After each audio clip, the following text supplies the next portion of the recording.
এক গভীর জঙ্গলে এক চালাক শিয়াল বাস করত। তার চালাকির জন্য বনের সবাই তাকে ভয় পেত। একদিন সে দেখল বনের রাজা বাঘ একটা হরিণ শিকার করে খাচ্ছে। শিয়াল ভাবল, কি করে বাঘের থেকে মাংস নেওয়া যায়। শিয়াল বাঘের কাছে গিয়ে বলল, মহারাজ, আপনার জন্য একটা দারুণ খবর আছে।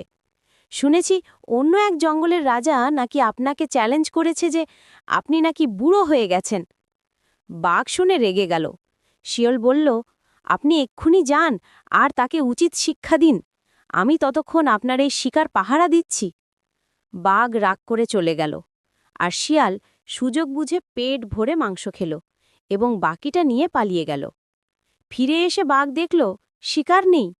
সে বুঝল চালাক শেয়াল তাকে বোকা বানিয়েছে। নীতিকথা: অতিরিক্ত রাগ অনেক সময় বিপদ ডেকে আনে। এক গভীর বনে একটি বিশাল হাতি বাস করত। তার নাম ছিল বজ্রবাহাদুর। তার বিশাল শরীর দেখে বনের সবাই ভয় পেত, কিন্তু ছোট্ট একটি ইঁদুর নাম টুলু হাতির বিশালতা দেখেও ভয় পেত না।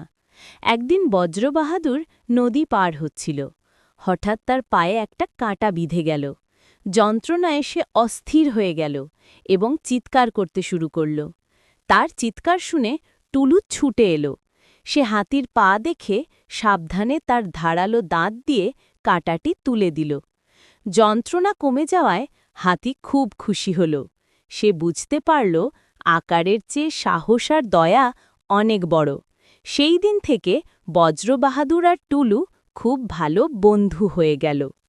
একদা এক কৃষকের ক্ষেত থেকে একদল বানর রোজ ভুট্টা চুরি করত। কৃষক তাদের লাঠি নিয়ে তাড়া করত, তাই বানররা পেট ভরে খেতে পারত না। একদিন কৃষক হঠাৎ মারা গেলেন। বানররা খুব আনন্দিত হয়ে নাচানাচি করল। তারা ভাবল এখন আর কেউ তাদের ভুট্টা খাওয়ায় বাধা দেবে না। কিন্তু পরের বছর ভুট্টা হলো না, কারণ কৃষকই একমাত্র ব্যক্তি ছিলেন যিনি জমিতে চাষ করে খাদ্য উৎপাদন করতেন। ক্ষুধার্ত বানরের দল তখন বুঝতে পারল যাকে তারা শত্রু মনে করত সেই কৃষকই তাদের খাদ্যের উৎস ছিলেন। শিক্ষা: যাকে অবহেলা করো, জীবনে তার গুরুত্ব একদিন ঠিকই বুঝতে পারবে। মিষ্টি নামের একটি খুশি খুশি বিড়াল ছিল। সে ছিল নদীর ধারে এক মাছ ধরার ওস্তাদ। প্রতিদিন ভোরে মিষ্টি নদীর জলে থাবা ডুবিয়ে ছটপট মাগুর ও শিং মাছ ধরত। এরপর মাছগুলো সুন্দর করে সাজিয়ে সে যেত গায়ের হাটে। তার মাছেরা ছিল একদম টাটকা, তাই বাজারের সবাই তার জন্য অপেক্ষা করত। মিষ্টি তার মাছ বিক্রি করে যে টাকা পেত তা দিয়ে দুধ আর ভালো খাবার কিনত। একদিন এক ইঁদুর এসে তার ব্যবসার গোপন রহস্য জানতে চাইল। মিষ্টি হাসিমুখে বলল, সৎ পরিশ্রম আর পরিষ্কার পরিচ্ছন্নতা, এতেই আমার বাজার হিট। অল্প দিনের মধ্যেই মিষ্টির পরিচিতি বাড়ল আর সে বাজারের সফল ব্যবসায়ী হয়ে উঠল। এক গভীর জঙ্গলের ধারে বাস করত গুটি নামে একটি বিশাল গুরু, আর পুকুরের শ্যাওলায় থাকত টিঙি নামে এক ছোট্ট ব্যাঙ। গুটি প্রায়শই টিঙিদের পুকুর পাড়ে ঘাস খেতে আসত। একদিন টিঙি গুটিকে দেখল একা একা মন খারাপ করে বসে আছে। টিঙি জিজ্ঞেস করল, ওহে গুটি, তুমি এত মনমরা কেন? গুটি দীর্ঘশ্বাস ফেলে বলল, আমার বিশাল শরীর, কিন্তু যখনই আমি জোরে হাঁটি সবাই ভয় পেয়ে দূরে সরে যায়।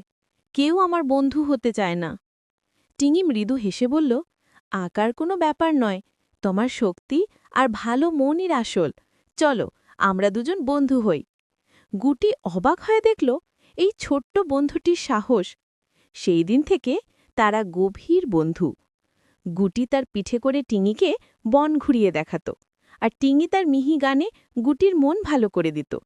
তারা প্রমাণ করল সত্যিকারের বন্ধুত্বে আকার আকৃতি কোনো বাধা হতে পারে না।